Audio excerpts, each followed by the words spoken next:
Hello, my name is Irene Curie and I was born in Paris, France, the 12th of September of 1897. I'm the daughter of Pierre and Marie Curie, and I'm a French physicist, chemist and anti-fascist activist that decided to develop the investigations of polonium that my parents started.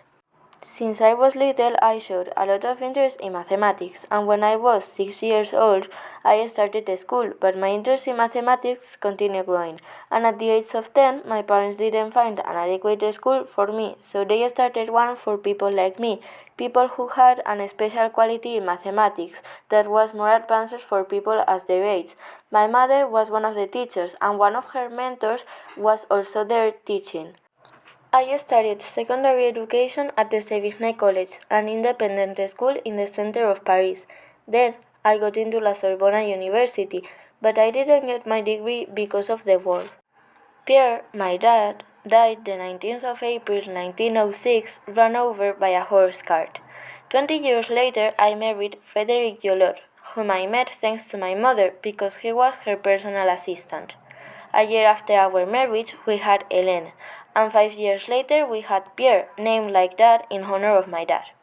Marie Curie, my mother, died the 4th of July 1934 because of anaplastic anemia, which is an infection in the blood that makes your organs stop working.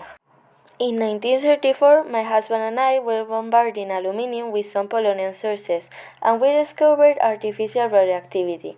This benefits the use of medicine, industries, mining, testing of nuclear weapons, and power generation.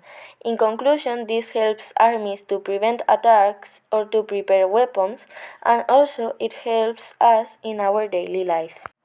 In 1935, I received a Nobel Prize of Chemistry with my husband because of the discovery of new radioactive elements. One of the most important events apart from my discovery and this prize is being selected as an Undersecretary of the State for Scientific Research when female vote was not allowed in France.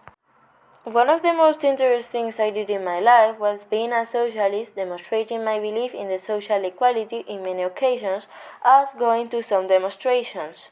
I also was a defender of the feminine education, and I joined a committee full of women trying to help.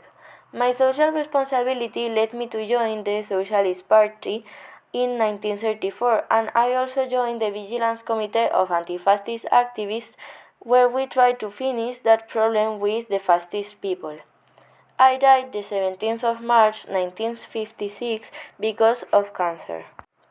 And this is a little bit of my whole life as the daughter of Marie Curie, continuing her investigations with radium and polonium.